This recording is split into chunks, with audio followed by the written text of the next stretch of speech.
आप सभी का स्वागत है आपके अपने YouTube चैनल इन्फॉर्मेशन पाथ में।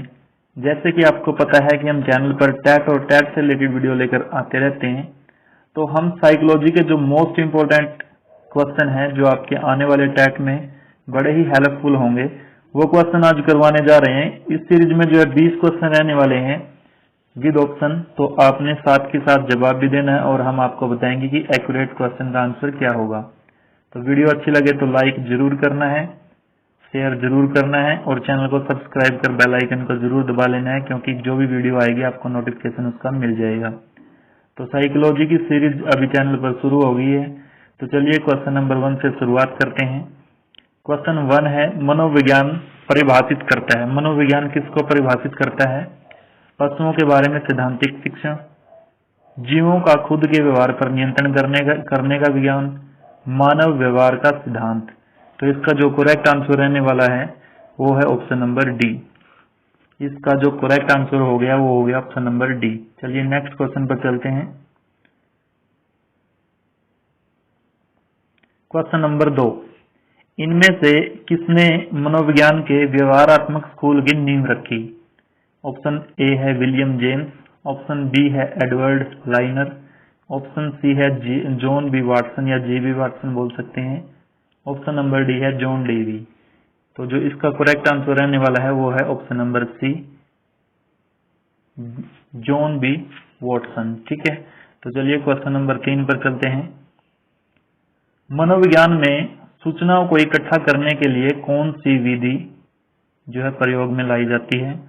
ऑप्शन ए प्रयोगात्मक विधि, ऑप्शन बी अवलोकन विधि, ऑप्शन सी व्यक्तित्व अध्ययन की विधि, ऑप्शन डी उपरोक्त सभी। तो इसका जो करेक्ट आंसर हो जाएगा ऑप्शन नंबर डी, सभी की सभी विधि जो है वो मनोविज्ञान के अंदर सूचना को इकट्ठा करने के लिए प्रयोग में लाई जाती है। ठीक है, तो चलिए क्वेश्चन नंबर नेक्स्ट पर, कौन सी विधि व्यवहार शिक्षण के लिए सैद्धांतिक तथा वस्तुनिष्ठ है? इनमें से आपने बताना है कि वो विधि कौन सी है जो व्यवहारात्मक शिक्षण और सैद्धांतिक के लिए सिद्ध है। ठीक है, तो ऑप्शन नंबर ए है अवलोकन विधि, ऑप्शन बी है प्रयोगात्मक विधि, ऑप्शन सी है सर्वेक्षण विधि, ऑप्शन डी है व्यक्तिगत अध्ययन। तो इसका जो करेक्ट आंसर हो जाएगा ऑप्शन नंबर बी, प्रयोगात्मक विधि। क्वेश्चन नंबर 5 देख लीजिए। मनोविज्ञान का जनक किसको माना जाता है? ऑप्शन ए अरस्तु को, ऑप्शन बी थार्नडाइक को, ऑप्शन सी वाटसन को, ऑप्शन डी कुर्ट लेविन को। तो इसका जो करेक्ट आंसर हो जाएगा आपका अरस्तु। मनोविज्ञान का जनक जो है वो अरस्तु को माना जाता है। ठीक है, तो चलिए नेक्स्ट क्वेश्चन पर चलते हैं, क्वेश्चन नंबर 6 पर। क्वेश्चन नंबर 6 देख लीजिए। विलियम वुंट ने कब लेप्जिग विश्वविद्यालय में प्रथम मनोविज्ञान प्रयोगशाला स्थापित की? कब की? ऑप्शन ए 1870, बी 1876, सी है 1879 और डी है 1995। तो इसका जो करेक्ट आंसर हो जाएगा वो हो जाएगा ऑप्शन नंबर सी, 1879 में। ठीक है, अब चलिए क्वेश्चन नंबर 7 पर चलते हैं। भारतीय मनोविज्ञान संगठन की स्थापना कब हुई? जो भारतीय मनोविज्ञान संगठन है वो कब बना? 1924 में, बी 1927 में, सी 1932 में, डी 1942 में। तो इसका जो करेक्ट आंसर हो जाएगा वो ऑप्शन नंबर ए, 1924 में भारतीय मनोविज्ञान संगठन की स्थापना हुई। ठीक है, तो चलिए नेक्स्ट क्वेश्चन पर चलते हैं। क्वेश्चन नंबर 8, जब एक समान व्यक्तिगत समूह का एक समय अवधि अध्ययन किया जाता है तो यह विधि क्या कहलाती है?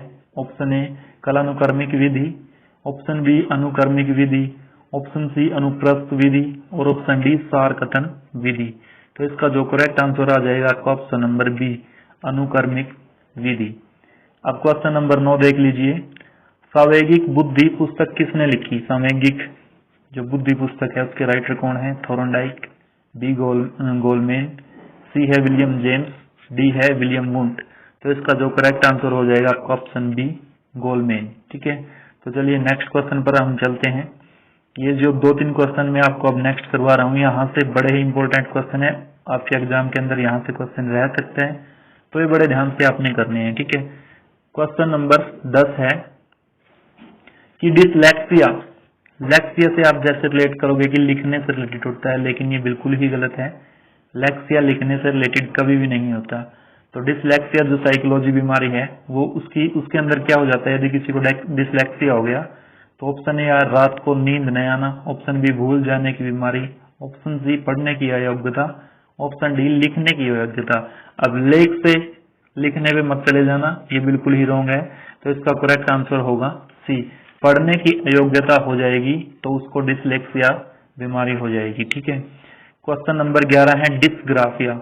इसको भी समझिए, डिसग्राफिया। ग्राफ किस में यूज होते हैं, लिखने में। तो इसका सीधा आंसर आ जाएगा कि यदि किसी को डिसग्राफिया की बीमारी हो गया तो उसको लिखने की अयोग्यता। डिसलेक्सिया हो गया पढ़ने से रिलेटेड, डिसग्राफिया हो गया लिखने से रिलेटेड। ठीक है, लिखने की अयोग्यता कहलाएगी डिसग्राफिया और डिसलेक्सिया कहलाएगी पढ़ने की अयोग्यता। ठीक है। अब चलिए क्वेश्चन नंबर नेक्स्ट है डिसकैलकुलिया। डिसकैलकुलिया क्या होता है, नींद में बोलना, गणना करने की अयोग्यता, भूल जाना, बातचीत जो अपने आप से की जाए। तो इसका जो करेक्ट आंसर हो जाएगा डिसकैलकुलिया। कैलकुलिया मतलब कैलकुलेशन, और कैलकुलेशन हम किस में करते हैं, गणित में। तो गणना करने की अयोग्यता हो जाएगी तो उसको बोलेंगे डिसकैलकुलिया। मनोविज्ञान के अंदर डिसकैलकुलिया किसको बोलेंगे, गणना करने की अयोग्यता। डिसलेक्सिया पढ़ने की योग्यता, डिसग्राफिया गणना करने की लिखने की योग्यता, और डिसकैलकुलिया गणना करने की अयोग्यता। ठीक है। अब चलिए नेक्स्ट क्वेश्चन पर चलते हैं। क्वेश्चन नंबर 13 को देख लीजिए। बिहेवियरिज्म, व्यवहारात्मक जो पुस्तक है वो बिहेवियरिज्म की पुस्तक किसने लिखी है, वाटसन ने, बी रूसो ने, सी स्किनर ने और डी कोफा ने। तो इसका जो करेक्ट आंसर हो जाएगा आपका वो हो जाएगा ए, वाटसन ने लिखी है। ठीक है। कुछ पुस्तकों से रिलेटेड, बुक से रिलेटेड भी आपके क्वेश्चन आ जाते हैं, तो ये भी इम्पोर्टेंट आपके लिए। अब चलते हैं क्वेश्चन नंबर 14 पर। प्रिंसिपल ऑफ बिहेवियर, यानी कि प्रिंसिपल ऑफ बिहेवियर जो पुस्तक है वो किसने लिखी है, ऑप्शन ए फ्राइड ने, ऑप्शन बी जॉन लॉक ने, ऑप्शन सी क्लर्क हॉल ने और डी है कोहलर ने। तो इसका जो करेक्ट आंसर हो जाएगा आपका क्लर्क हॉल। क्लर्क हॉल ने जब प्रिंसिपल ऑफ बिहेवियर की पुस्तक जो है लिखी है। ठीक है। चलिए क्वेश्चन नंबर 15 पर चलते हैं। अधिगम की उपलब्धि है, अधिगम की उपलब्धि क्या क्या होगी, ज्ञान अर्जित करेगा, अभिवृद्धि होगी, कौशल होगा और डी। तो इसका करेक्ट आंसर आ जाएगा उपरोक्त सभी। ठीक है। चलिए क्वेश्चन नंबर 16 पर चलते हैं। क्वेश्चन नंबर 16 देख लीजिए। अधिगम का उत्तम स्तर कौन सा है, ये आपसे पूछा गया है कि अधिगम का उत्तम स्तर, हाईएस्ट जो लेवल होगा अधिगम का वो क्या हो सकता है, श्रृंखला अधिगम नहीं, समस्या समाधान अधिगम। समस्या समाधान में हमें कोई प्रॉब्लम दी जाएगी, हम उसका समाधान करेंगे। देखो, अगर समस्या का हमने समाधान कर दिया, प्रॉब्लम हमने सॉल्व कर दी, तो क्या हमने अच्छे तरीके से सीख सकते हैं, सीखा हुआ हमने। उद्दीपन अनुक्रिया अधिगम, चिन्ह अधिगम। तो इसका जो करेक्ट आंसर हो जाएगा आपका ऑप्शन बी, समस्या समाधान अधिगम जो है वो अधिगम का उच्चतम स्तर माना जाता है। ठीक है। अब चलिए नेक्स्ट क्वेश्चन पर चलते हैं। क्वेश्चन नंबर 17, कक्षा कब शिक्षण होना चाहिए। जो कक्षा के अंदर एक टीचर बच्चों को पढ़ाता है वो शिक्षण कैसा होना चाहिए, तीव्र होना चाहिए, अंत क्रियात्मक होना चाहिए, सरल होना चाहिए या फिर एक तरफा होना चाहिए। तो वो कैसा होना चाहिए, अंत क्रियात्मक, मतलब बच्चों को भी उसके अंदर इन्वॉल्व करो, उनसे भी क्वेश्चन करो, उनकी भी राय लो, डिस्कशन करो। ठीक है। तो ऐसा कक्षा का शिक्षण होना चाहिए। चलिए क्वेश्चन नंबर नेक्स्ट पर चलते हैं। बुद्धिमापन का स्टैनफोर्ड बिने परीक्षण, बुद्धिमापन का जो स्टैनफोर्ड बिने परीक्षण है वो क्या है, सामूहिक परीक्षण है, शाब्दिक परीक्षण है, निष्पादन परीक्षण है, अशाब्दिक परीक्षण है। तो इसका जो आपका करेक्ट आंसर रह जाएगा वो आएगा बी। जो बुद्धिमापन का स्टैनफोर्ड बिने परीक्षण है वो कैसा परीक्षण है, वो शाब्दिक परीक्षण है। ठीक है। अब चलते हैं आईक्यू। आईक्यू जो एक फॉर्मूला होता है उसमें M.A प्रदर्शित किसको करता है, MA की आपको फुल फॉर्म पूछी है, mental ability, maturity ability, mental as और मैच्योरिटी एज। तो इसका आपका करेक्ट आंसर हो जाएगा मेंटल एज, सी।